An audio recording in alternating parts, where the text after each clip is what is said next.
Olá, você ligado no Notícias Agrícolas, eu sou o Guilherme Dorigatti, começamos mais um programa Realidades da Safra, um momento para a gente fazer um giro pelo Brasil, visitar as mais diferentes regiões produtoras do país para verificar o desenvolvimento das lavouras e a sua participação, como sempre, é muito importante. Deixa aqui no nosso chat do YouTube seu nome, a sua região, conta pra gente como é que estão as lavouras aí para você, as atividades de campo na sua região, para irmos juntos montando este cenário das lavouras. Para a gente ir vendo um pouquinho este cenário, vamos acompanhar algumas imagens que a gente recebeu aqui nos últimos dias. Vamos começar com as imagens das lavouras de trigo e canola lá em São Borja, no Rio Grande do Sul. Lavouras que passaram por bastante chuva, tem áreas alagadas lá na região do Rio Grande do Sul. A gente vem acompanhando essa situação de clima que tem inclusive dificultado os trabalhos de plantio da nova safra de inverno lá no estado gaúcho, aí as lavouras de trigo e canola com chuva em São Borja, no Rio Grande do Sul. Outra região que está passando por bastante chuva é a Argentina. A gente recebeu um vídeo do Mauro Ozaki mostrando enchente forte, água passando com força nas lavouras lá da Argentina. A gente acompanha essa situação de muita chuva lá no país vizinho. Para a gente encerrar esse giro de imagens, vamos ver imagens da laranja, o vídeo do Tony Simonetti, citricultor no interior de São Paulo, mandou um vídeo mostrando o seu pomar carregado. A gente, inclusive, essa semana conversou com o Arlindo Salvo Filho, o consultor em citricultura, contando um pouquinho essas boas perspectivas da safra de laranja no cinturão citrícola paulista. E aí a gente consegue ver no vídeo do Tony essas boas expectativas, o bom desenvolvimento da safra no interior paulista. Você também pode mandar a sua imagem aqui pra gente, tanto pelo Instagram oficial do NA, que é o @Notícias Agrícolas, ou também pelo nosso WhatsApp, o número é esse que está aí na sua tela, é o 19 99767 0241. 19 99767 0241, WhatsApp do Notícias Agrícolas para você mandar a sua foto, a sua imagem, o seu vídeo e ajudar a gente a montar esse quadro, esse cenário do desenvolvimento das lavouras ao redor do Brasil. Vamos agora começar a receber os nossos entrevistados, os nossos convidados que vão contar como é que estão esses trabalhos de campo e o desenvolvimento das lavouras em cada uma das regiões do Brasil. Esse é o Entrevistas da Safra. Primeira parada lá no estado do Paraná, vamos conversar com o Carlos Hugo Godinho, ele é engenheiro agrônomo do Deral, já está aqui conosco por vídeo. Hugo, seja muito bem-vindo, é sempre um prazer tê-lo aqui no Notícias Agrícolas. Bom dia, o prazer é meu de participar do programa. Hugo, conta pra gente como é que estão as lavouras de inverno por aí, os trabalhos de plantio seguem avançando no estado, né? Exatamente, a gente está com 72% do trigo plantado, uma porcentagem grande também já da cevada plantada. As lavouras até o momento estão evoluindo em boas condições, mas a gente tem que falar que isso é uma posição da segunda-feira que a gente tinha e que agora, como a gente está vendo nas imagens, aí a gente teve algumas chuvas bem volumosas aqui no estado e pode ter alguma consequência isso. Nós acreditamos que se tiver alguma coisa, devem ser coisas relativamente pontuais. A gente já tem alguns relatos de granizo acontecendo no interior, porém as plantas estão muito novas, ainda tem uma boa capacidade de recuperação, mesmo nas áreas que porventura tenham sido atingidas. Então a gente está com uma condição, pelo menos inicialmente, bastante boa, apesar da diminuição de área. Até quando que esse plantio deve se estender no estado? Esse plantio ele se estende até julho. Nós temos um calendário que é aberto em abril e ele se estende até julho. E com isso a gente tem diferentes climas até pegando as lavouras aqui no estado, o que traz uma certa segurança para a gente em termos de amenizar o risco, mas que também geralmente resulta em um problema ou outro em alguma região diferente. No ano passado a gente teve algum problema com seca. Esse ano a gente começa com uma condição aí bem melhor de umidade, o que já é um alento. Estamos, como eu falei, com 72% da nossa área já plantada e que deve ser uma área bastante inferior à do ano passado. A gente deve plantar nesse ano 850 mil hectares aproximadamente, uma área 25% inferior à do ano passado e que infelizmente aí pode resultar numa situação de produção de 2,7 milhões de toneladas aproximadamente. Por que que houve essa redução tão grande aí no estado, Hugo?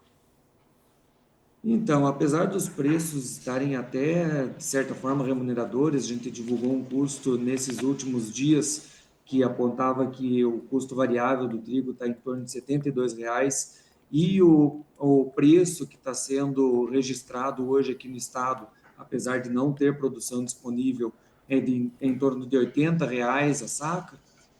Apesar dessa rentabilidade positiva, a gente tem outros problemas que vêm em função tanto do clima nos últimos anos, quanto do risco da cultura, que quando eventualmente tem um clima favorável, acaba tendo preços muito depreciados e vice-versa. E quando não é isso, a qualidade acaba atingindo, infelizmente, a perda de qualidade acaba atingindo as nossas lavouras e, infelizmente, um problema ou outro constatado e isso aumenta muito o risco do produtor que tem, ainda nas regras de seguro novas, perdido um pouco desse alento de, pelo menos, a produção estar parcialmente garantida, mesmo que os outros critérios não tivessem. Se a gente pensar daqui para frente, como é que está a expectativa de clima? O produtor tem algum ponto aí de atenção com chuva, com frio?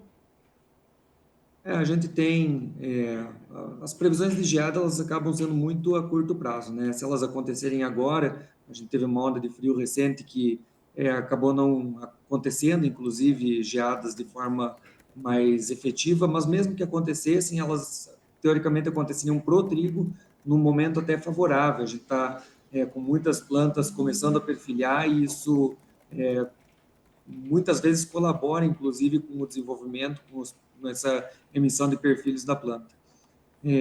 Já a questão de seca, ela tem sido reiteradamente problemática no estado e a gente começa, pelo menos nesse ano, com chuvas, apesar de um pouquinho abaixo da média, melhor distribuídas e com isso a gente, por enquanto, está numa condição favorável. E a expectativa é que continue assim, apesar de que isso pode mudar muito em função também de poucos dias que se tenha problemas, né?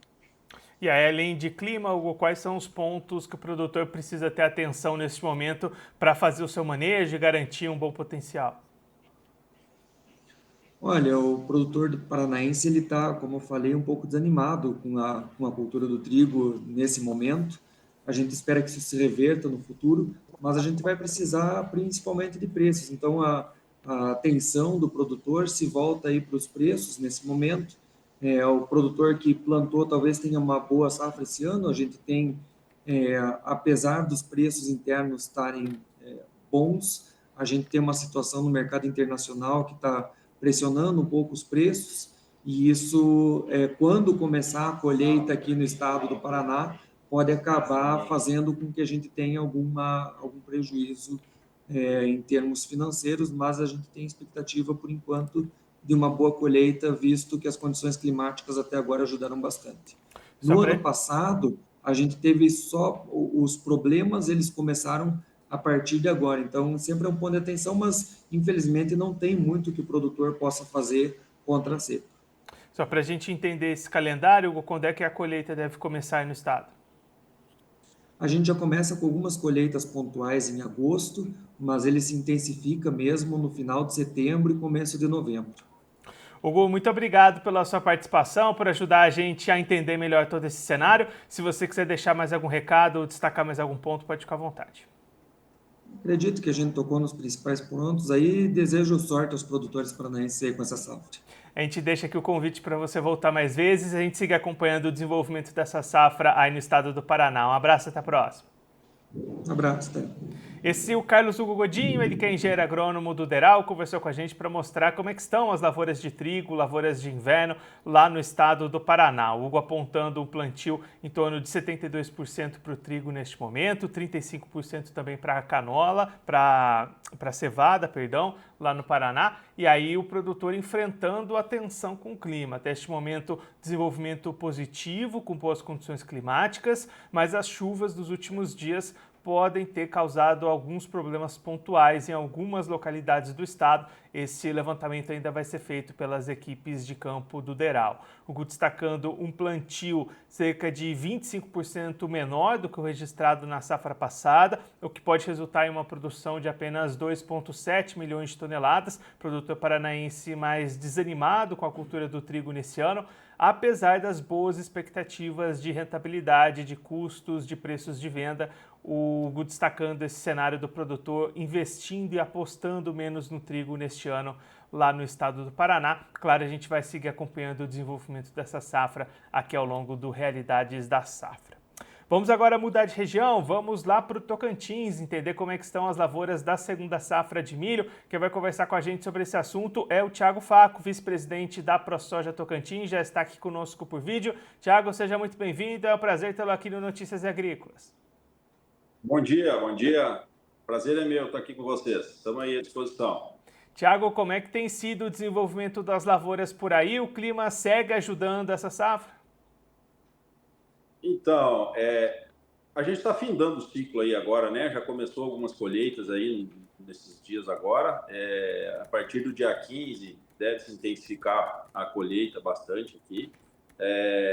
O clima foi bom para o milho esse ano aqui, né? Não foi nada de espetacular, mas a gente vai ter uma safrinha bem satisfatória, vamos ter rentabilidade mais ou menos dentro do esperado, né? A gente não tem, as nossas áreas aqui são áreas muito novas, né?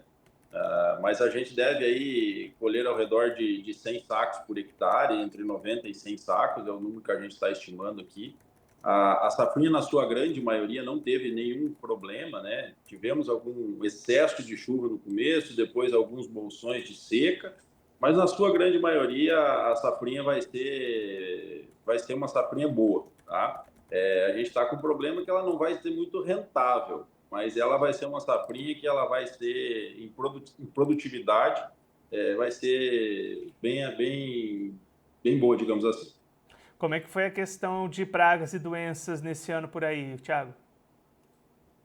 Olha, praga, a gente vinha uma pressão muito grande aqui na questão de cigarrinha, né? Que a gente vinha cuidando, vinha tendo um problema ao longo do ano. Esse ano foi um pouco mais tranquilo, digamos assim, mas surgiu outros, né? As lagartas, o complexo de lagarta todos aqui vem nos incomodando bastante, né? Então, assim, teve uma pressão muito forte, principalmente de lagartas, né? Alguma coisa de pulgão, que isso aí atrapalhou um pouco, sabe? Teve um excesso de custo, principalmente de inseticida para controle dessas pragas, mas na sua grande maioria os produtores têm sido na parte técnica aí bem atentos, né? Estão preparados para conviver com isso aí. É uma pena que a gente compra os materiais com uma tecnologia resistente, esses materiais não têm mais essa resistência, né? E acaba gerando custo para o produtor para poder controlar essas pragas, né? E aí você comentou sobre a questão da rentabilidade, Thiago. Como é que está esse cenário para comercialização do milho no estado? Pois é, o milho aqui, ele deu picos aí no passado, né? A gente tem um mercado interno aqui que não é muito forte, então a nossa demanda grande aqui, ela vai quase tudo para exportação. A exportação girou aí no passado, deu condições de negócio aí na casa de R$60, 50, 60 lá mais ao norte, né? Mas girou aí na casa de R$55, algumas oportunidades de negócio, 58. E hoje nós não estamos conseguindo nem R$50. E a tendência, né, com a entrada dessa safrinha do Centro-Oeste, que ela está sendo uma produtividade boa, a tendência é que esses preços venham bem abaixo de R$50. É um preço que não remunera o produtor, né? É um preço que hoje o milho, se você tiver um faturamento bruto aí ao redor de R$5.000, com todos os custos que você tem de desembolso, os custos operacionais, aí a gente praticamente vai trocar a figura mais uma vez, né? Não está tendo a liquidez para a gente pagar os investimentos, por exemplo, né? E eu acho que o milho tende a ficar um pouco, né? Notícias que os Estados Unidos está com a safra se desenvolvendo bem lá, então a gente vai ficar com Chicago meio que lateralizado, eu acho. Então a gente vai ter que aproveitar alguns picos. Quem puder guardar, acredito que no segundo semestre vai ter oportunidade de negócio melhor, principalmente no mercado interno. Mas o grande problema nosso agora, né, que o produtor precisa de caixa, né? O produtor vem vem descapitalizado, a safra da soja aconteceu a mesma coisa, a safra foi boa, mas não remunerou. Então, a grande maioria vai para o mercado aí, vai vender o milho nesses preços aí, alguns fizeram um contrato, outros conseguem segurar, mas a gente vai ter uma rentabilidade muito baixa, essa é a verdade.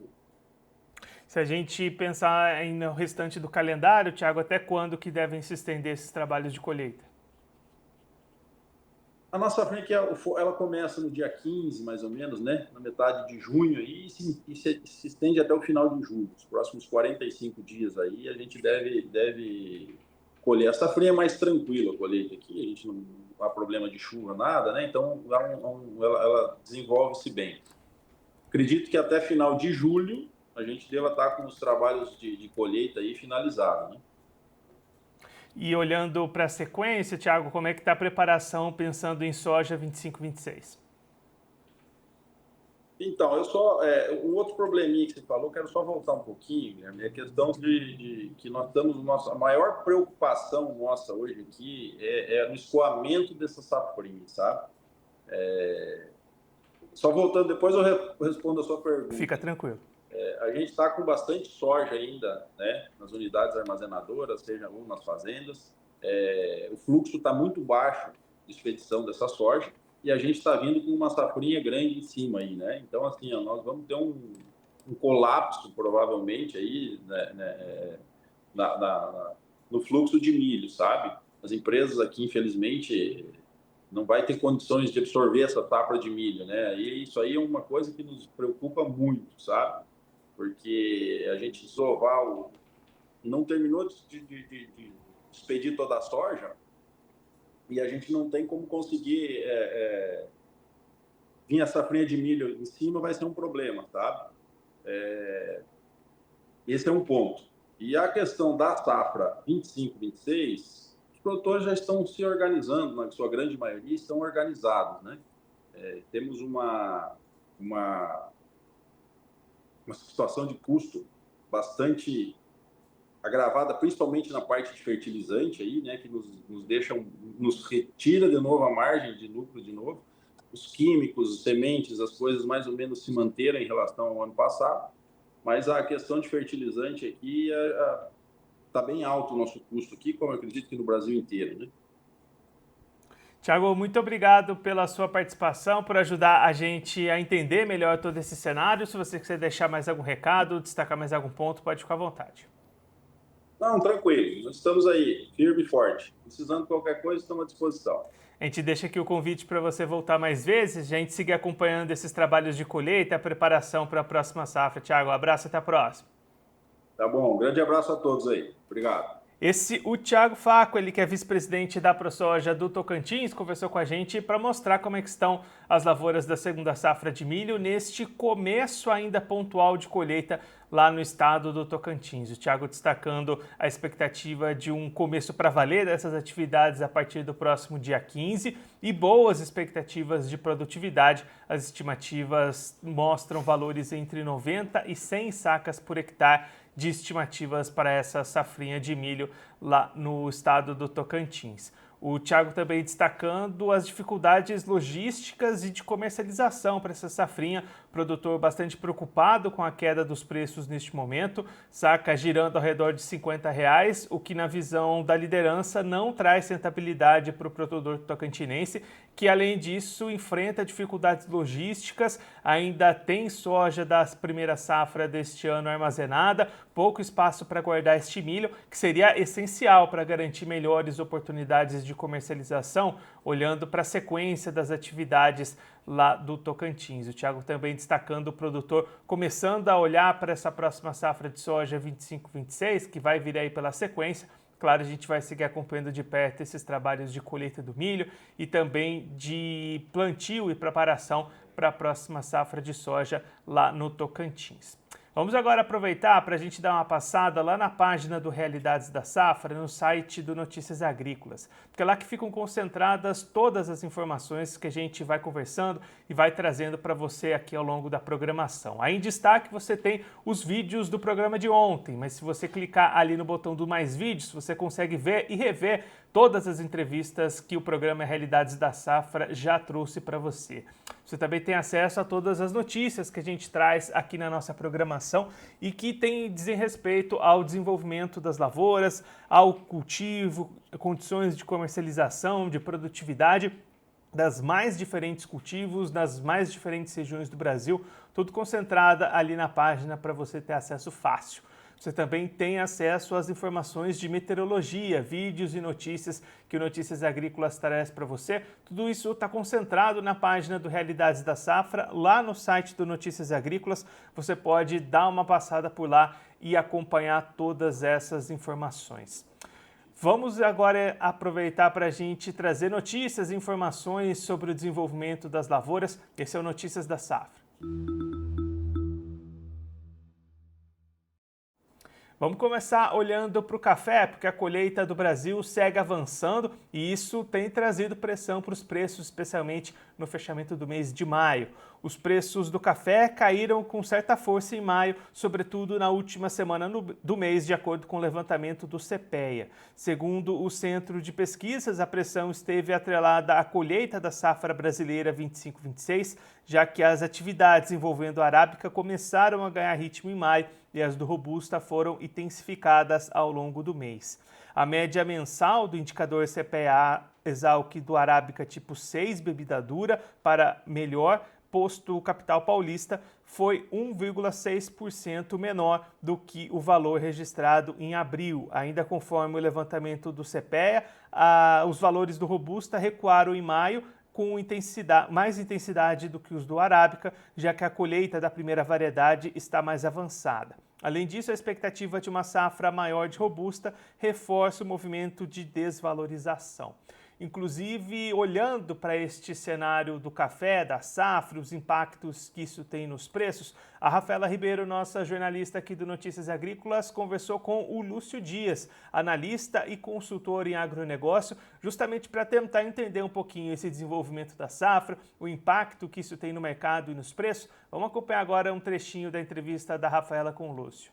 A chuva nessa época, ela é ruim. Ontem choveu mais pesado um pouco, ventou um pouco, e ela derruba um pouco de grãos no chão, né?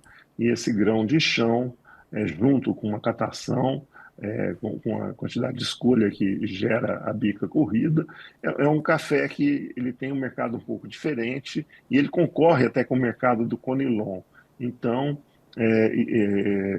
eu acredito que agora para frente, os preços desses padrões de café para os cafés muito finos, para os cafés muito bem preparados, serão bastante diferentes, né? Então, a gente vai ter problema de café, de cafés muito finos, dos cerejas, dos cafés fine cups muito bons. Eu acho que esse ano vai ser diferente do ano passado, onde os preços se juntaram, todos eles, né?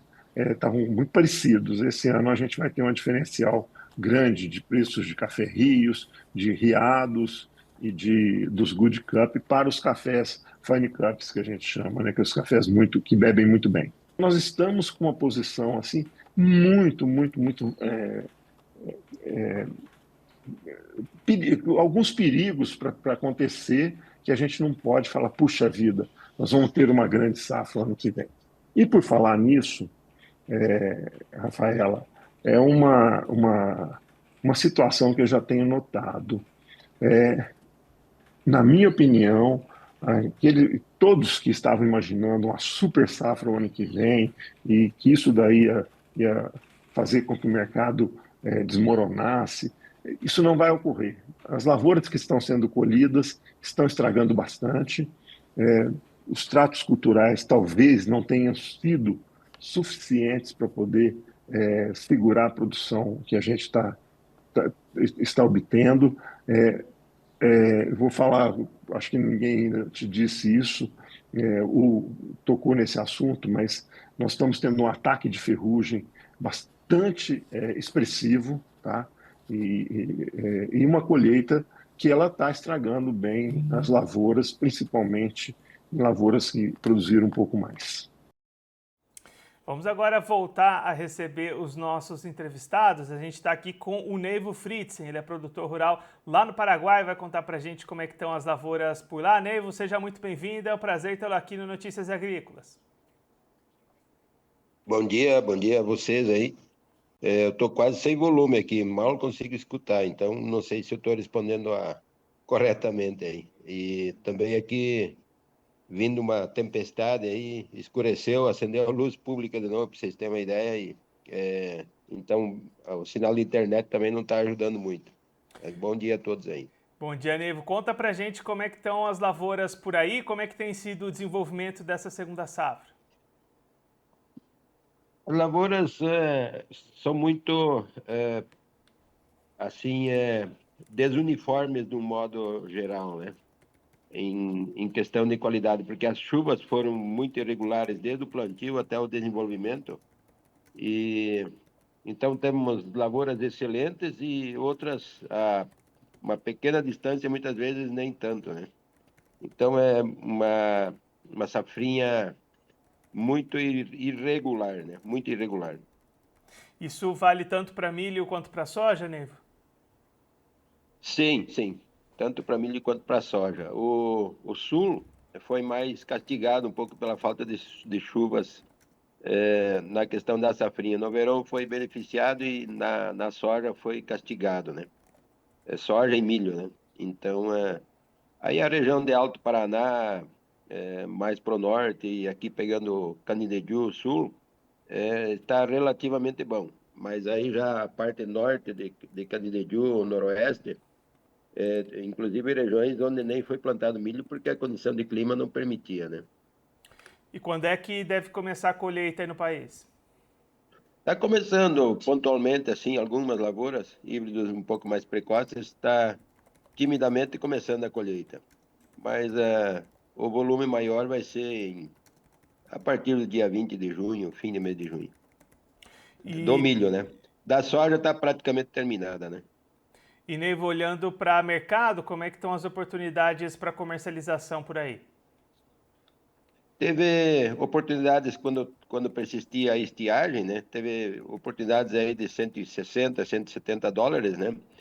Mas muitos agricultores, eu vejo assim que não optaram muito por esse mercado, esse preço, naquele momento, justamente pelo temor da quebra de safra por falta de chuvas. Aí voltou a chover e o milho voltou a cair gradativamente. Hoje se escuta falar aí em 130 dólares a tonelada. Esse patamar de preços garante rentabilidade, Neivo?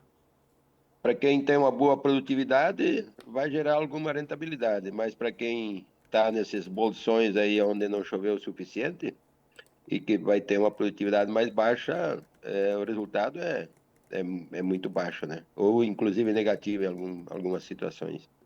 E olhando para a próxima safra, Neivo, como é que está a preparação pensando em 25, 26? O questão da soja, existe uma defasagem, eu acredito, na compra de adubos, né?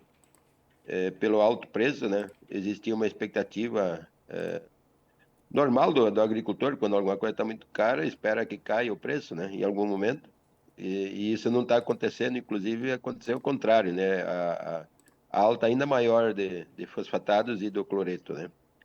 Então, assim, bastante apreensivo a preparação para o plantio da próxima safra por essas questões dos insumos aí.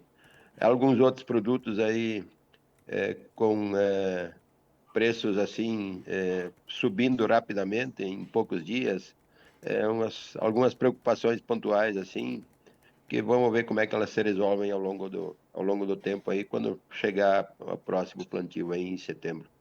Neivo, obrigado pela sua participação, por ajudar a gente a entender esse cenário. Se você quiser deixar mais algum recado, pode ficar à vontade. Obrigado a vocês e ao grande público, né, dos ouvintes desejar a todos aí uma ótima safra e que podemos cada vez mais, através de notícias e de canais como vocês, entender melhor os mercados e poder programar melhor um plantio talvez mais racional de algumas culturas chamadas safrinhas, principalmente, aí para poder garantir uma rentabilidade melhor e não só buscar rendimento, né? Que enchem os silos muitas vezes e esvaziam as contas. E, então, buscar assim que o pessoal, o povo, os agricultores tenham um entendimento um pouco mais claro sobre essas questões aí, né?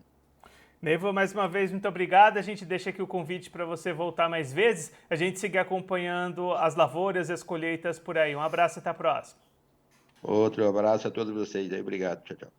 Esse é o Neivo Fritzen, ele é produtor rural lá no Paraguai, conversou com a gente para mostrar como é que estão essas áreas de segunda safra de milho e de soja lá no país vizinho. O Neivo destacando um desenvolvimento diferente dependendo da região do país, região mais ao sul do Paraguai sofrendo mais com falta de chuvas, regiões mais ao norte recebendo o melhor volume de precipitações e isso, claro, deve refletir nas produtividades. Os trabalhos de colheita começando apenas de maneira pontual ainda, expectativa de que as atividades avancem mesmo a partir do próximo dia 20 de junho, na virada do mês para julho, aí sim uma colheita avançando com mais força, com mais consistência no Paraguai, para a gente ter uma ideia melhor do tamanho dessa produção de safrinha paraguaia. O Neivo também destacando as movimentações de preços, condições de comercialização, o que deixa a rentabilidade do produtor bastante relacionada à produtividade. Quem conseguir colher bem deve ter margens positivas, mas nesses bolsões que sofreram com falta de chuvas, aí a rentabilidade deve ser comprometida para essa temporada, essa segunda safra de 2025. O Neivo também destacou as movimentações pensando em safra de verão, safra de soja 25-26, com compras de adubo atrasadas neste momento. Produtor com dificuldades, esperando um pouquinho mais para avançar com essas compras, olhando para a sequência das atividades. Claro, a gente vai seguir acompanhando esses trabalhos de colheita de milho e também a preparação para a próxima temporada lá no Paraguai, aqui no Realidades da Safra. Vamos voltar agora a trazer notícias e informações sobre os cultivos aqui no Brasil. Vamos olhar agora para a cana-de-açúcar, porque novos dados mostram a moagem canavieira atingindo 56,9 milhões de toneladas lá na região norte e nordeste.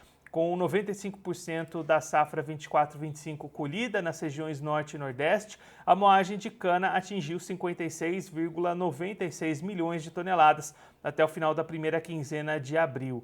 Embora o dado apresente redução de 4% em relação ao levantamento feito na mesma data do ano passado, os números compilados pela Associação dos Produtores de Açúcar, Etanol e Bioenergia, a NovaBio, revelam crescimento na produção de etanol hidratado e açúcar, que registraram aumentos consistentes.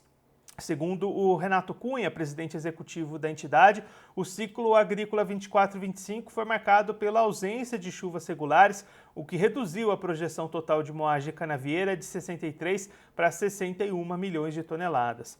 O clima predominantemente seco, porém, proporcionou uma concentração maior de açúcar total recuperável, ATR, por tonelada de cana, permitindo obter níveis adequados de sacarose para produzir mais açúcar e etanol hidratado em comparação à safra passada, observa o executivo, que também preside o Sindicato da Indústria do Açúcar e do Álcool no estado do Pernambuco, o Sinda Açúcar Pernambuco. A fabricação do biocombustível hidratado atingiu 1,4 bilhão de litros até o final da primeira quinzena, volume 23% maior do que o registrado no mesmo período da safra anterior.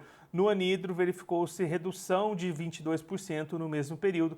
Com isso, a produção total ficou em 827 milhões de litros contra 1 bilhão de litros no ciclo passado. O total da fabricação de etanol, somando anidro e hidratado, teve um aumento de 1,2% neste período. Já quando a gente olha para o açúcar, produto líder na pauta de exportação do Norte e Nordeste, ganhou escala, já que as usinas sucroenergéticas entregaram 3,7 milhões de toneladas ao mercado, crescimento de 7,5% ante o acumulado na primeira quinzena de abril de 2024. E para entender melhor este cenário da safra de açúcar e os impactos que isso tem no mercado e nos preços aqui no Brasil, o Erickson Cunha, jornalista aqui do Notícias Agrícolas, conversou com o Marcelo de Bonifácio Filho, que é analista de inteligência de mercado da StoneX, para trazer um pouquinho essas informações, esse balanço de safra e reflexo disso aqui nos preços do Brasil. Vamos acompanhar agora um trechinho da entrevista do Erickson com o Marcelo. Agora vamos falar aqui da safra brasileira, mesmo diante de uma safra que a gente já tem dados concretos de que é uma safra que a moagem tem dificuldade de avançar, a moagem está menor, a nossa safra está menor, né? Aqueles impactos que a gente vinha conversando, eles estão cada vez mais evidentes e nem isso dá força suficiente. Se o mercado internacional está comprado, antecipado, não tem força nem no mercado interno. A gente vê o açúcar perdendo posição, o etanol também patinando, enfim. Olhando para a safra nacional e para a competitividade no mercado interno, o que podemos falar, Marcelo? Excelente, excelente apontamento, porque é isso, né? O Centro-Sul brasileiro é possível dizer que nos últimos meses tem colocado um pouco mais de risco altista, né? No geral, a gente deve ter mais açúcar, mesmo que a moagem seja menor, porque o mix açucareiro vai crescer. As usinas estão bastante fixadas, os preços não são os mesmos do ano passado, né? A gente está, na verdade, convivendo com os menores preços em 4 anos, né? Mas ainda continua pagando mais que o etanol. Em algumas regiões, até quando agora os preços abaixo dos 17, a gente já começa a ouvir que Centro-Oeste pode algumas usinas voltarem um pouco menos para o açúcar, um pouco mais para o etanol. Regiões, né, mais distantes dos portos, a gente deve sim ver alguma movimentação para isso, mas é bem verdade que ainda em São Paulo, no cinturão canavieiro paulista, ainda compensa exportar o açúcar do que produzir o etanol e vender no mercado doméstico. A gente tem ainda essa balde de água fria para os preços de etanol, que foi, né, a queda no preço da gasolina. A Petrobras diminuiu 17 centavos. O preço da gasolina entrega aos distribuidores. Então, o açúcar continua sendo, digamos, a preferência em termos de mix. Porém, como eu mencionei, os riscos altistas vêm crescendo. A gente teve um primeiro trimestre muito ruim em termos de chuva.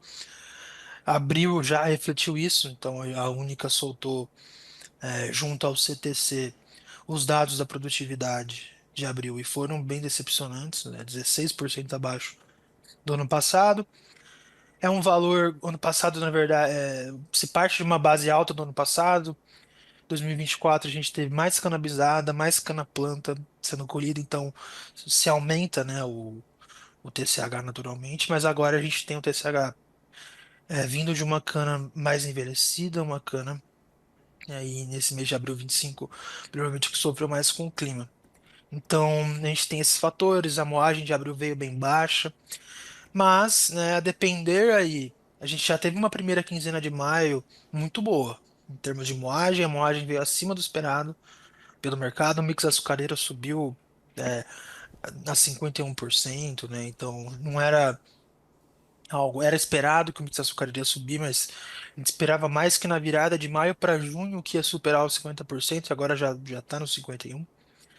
Então é claro que a gente tem um pouco uma visão mista de Centro-Sul, ainda é muito incerto o tamanho da safra, né? O tamanho da moagem 25-26, se vai ser acima das 600 milhões de toneladas, se vai ser abaixo, né? É fato que o mercado ainda está tentando desvendar esse quebra-cabeça, mas talvez assim, até de uma forma mais subjetiva, talvez é um quebra-cabeça que o mercado não esteja ligando muito, né? Porque como a gente tem visto, o cenário internacional parece estar mandando mais, entre aspas, nos preços do que o Centro-Sul. Porque é isso, né? Vem crescendo as casas cortando as estimativas para Centro-Sul, algumas estimativas apontando para 570 milhões de toneladas, que na nossa visão é uma visão ainda é muito precipitado dizer, muito difícil, a gente não acredita que seja tão catastrófico. Se for abaixo das 600 milhões de toneladas de cana, não deve ser tão mais baixo do que esse valor. E o mix açucareiro segue sendo o foco. Então, safra 24-25 veio com as suas 40 milhões de toneladas. A 25-26 certamente deve ter um incremento, né? 2 milhões de toneladas, ainda, aí vai depender, né, do andamento da safra. Mas é fato que sim, Centro-Sul tem tido sentimentos mistos, mas que é possível dizer que, né, num balanço até agora de 2025, é uma região que joga mais pro pessimismo, né, uma região que joga mais para fatores altistas para preços, o que não, né, não tem sido refletido. E isso realmente, né, vai por conta do cenário internacional, né? Então, acho que isso é o principal que a gente tem que dizer para Centro-Sul brasileiro e reforçando. Tudo isso não significa que o Centro-Sul não aplicará condicionantes baixistas. Ele vai sim aplicar uma pressão baixista daqui para frente, porque é a colheita da safra, né? Então a gente tem a colheita da cana, as exportações devem crescer agora de maio em diante, né? Digo de maio porque a gente não tem os dados ainda, mas já deve ser maior em relação a abril. A gente já tá vendo, né, os volumes de line-up nos portos, né? Então, né, a fila de volume a ser embarcado tem crescido bastante nas últimas semanas, então é uma região que sim terá uma entrada aí nos trade flows que é um fator baixista, mas essas revisões de estimativa, teoricamente, teriam que trazer algum tipo de impacto nos preços, que é o que não tem acontecido. Porque, no geral, o mercado ele está bem assentado nesse cenário de oferta suficiente e junto com uma demanda física muito fraca. Vamos olhar agora para a safrinha de milho lá do Mato Grosso do Sul, porque a estimativa da ProSoja MS é uma média de produtividade na casa de 80,8 sacas por hectare, mas há alerta para o risco de geadas nos próximos dias. Por meio do projeto Siga MS, a ProSoja Mato Grosso do Sul divulgou o novo boletim da Casa Rural da Agricultura, dando continuidade ao monitoramento do desenvolvimento do milho segunda safra 24-25. A expectativa é que o estado colha 2,103 milhões de hectares, com uma produtividade média de 80,8 sacas por hectare, o que deve resultar em uma produção de 10.199.000 toneladas, patamar 20,6% maior do que o registrado na safra passada. Os técnicos do projeto classificam ainda 78% das lavouras sul-mato-grossenses em boas condições, 15,3% irregulares e 6,6% como ruins. A segunda safra de milho apresenta um ótimo potencial produtivo. Isso se deve ao bom volume de chuvas em abril, que beneficiou principalmente as lavouras de milho que estavam nos estádios fenológicos entre V10 e R2. Estima-se que 50% das lavouras estavam neste período fenológico em abril. No entanto, ainda existe risco de estiagem e geadas até o final do ciclo da cultura. Na última semana de maio, devido à frente fria que atingiu o estado, associada às chuvas, causou geada leve nas regiões centro e sul, mas sem danos significativos nas lavouras de milho, destacam os técnicos que fizeram o relatório, fizeram este levantamento. Olhando para a comercialização, a ProSoja aponta que 26% da produção de milho do estado já foi negociada, o que é 6 pontos percentuais acima do registrado no mesmo período do ano passado. E aí, lá no Mato Grosso do Sul, também teve atualização olhando para a safra de soja. Safra 24-25 do estado fechou com média de 51,78 sacas por hectare, de acordo com esses dados do projeto Siga MS. O estado atingiu 4,524 milhões de hectares de soja cultivados, produtividade média ponderada de 51,78 sacas por hectare, o que resulta numa produção total de mais de 14 milhões de toneladas. As médias variaram dentro do estado de acordo com as regiões, tendo a região norte com 72 sacas por hectare. Já por outro lado, a região sul representando apenas 46 sacas por hectare. De acordo com o coordenador técnico da ProSoja MS, o Gabriel Balta, a análise de produtividade da soja na safra 24-25 revela importantes insights sobre o desempenho agrícola dos municípios do Mato Grosso do Sul. A produtividade média estadual foi de 51,79 sacas por hectare, resultando em uma média ponderada que considera tanto a produtividade individual quanto a área plantada de cada município. Alguns municípios se destacaram com produtividade significativamente acima da média, contribuindo de forma expressiva para o desempenho global, afirma o coordenador. Esse levantamento de produtividade foi realizado entre os dias 2 de janeiro e 16 de maio, completando 19 semanas de acompanhamento, o que permitiu obter uma amostragem de 1.616 propriedades e 1,8 milhão de hectares, tendo em vista os diferentes níveis de produtividade relacionados à época de plantio. Após este levantamento, as informações foram corroboradas com imagens de satélite para finalizar o trabalho de sensoriamento. Esse processo resultou na determinação da área plantada em nível estadual. Esse método de coleta de dados, que combina o trabalho de campo com a tecnologia de sensoriamento remoto, permite uma avaliação precisa e confiável da área de soja, destaca o Gabriel Balta, coordenador da ProSoja MS. Ao longo da safra de soja, entre os meses de setembro e maio, a equipe de campo coletou amostras e realizou entrevistas junto a produtores, sindicatos rurais e empresas de assistência técnica. Para a gente encerrar o nosso giro de notícias, vamos olhar lá para o Mato Grosso, porque o período de vazio sanitário da soja começa já neste domingo, dia 8 de junho. Mato Grosso inicia no próximo domingo o vazio sanitário da soja, período em que fica proibido o cultivo e a presença de plantas vivas de cultivo do grão para evitar a incidência do fungo causador da ferrugem asiática. A data consta na normativa do Instituto de Defesa Agropecuária do Estado do Mato Grosso, INDEA, órgão responsável por fazer a fiscalização e o monitoramento em propriedades rurais onde há o cultivo de soja e demais áreas, e segue portaria publicada pelo MAPA. No período do vazio sanitário, termina no dia 6 de setembro. Nesse prazo de 90 dias, fica proibida a existência de qualquer planta viva de soja em lavoura, beira de estradas e qualquer área de domínio da propriedade. Para acompanhar se o vazio sanitário está sendo cumprido, fiscais do INDEA realizarão fiscalizações nas propriedades. No ano passado, o órgão realizou quase 6 mil fiscalizações durante a vigência do vazio sanitário. Assim a gente vai chegando ao final do programa Realidades da Safra desta quinta-feira, dia 5 de junho. Daqui a pouquinho a nossa programação está de volta. Daqui a pouquinho tem previsão do tempo com a Maria Clara Sasaki, porta-voz do Tempo OK. Eu vou conversar com ela para trazer essas perspectivas de tempo e clima para os próximos dias aqui no Brasil. Conto com a participação de vocês enviando perguntas das suas regiões para a gente ir entendendo essas expectativas de tempo, de chuva, de temperatura para os próximos dias. Eu vou voltar daqui a pouquinho com essas informações para vocês. O programa Realidades da Safra de hoje vai ficando por aqui. Daqui a pouquinho eu estou de volta com a previsão do tempo e o Realidades da Safra volta amanhã, na sexta-feira, a partir das 9 horas da manhã. Notícias agrícolas, informação agro-relevante e conectada.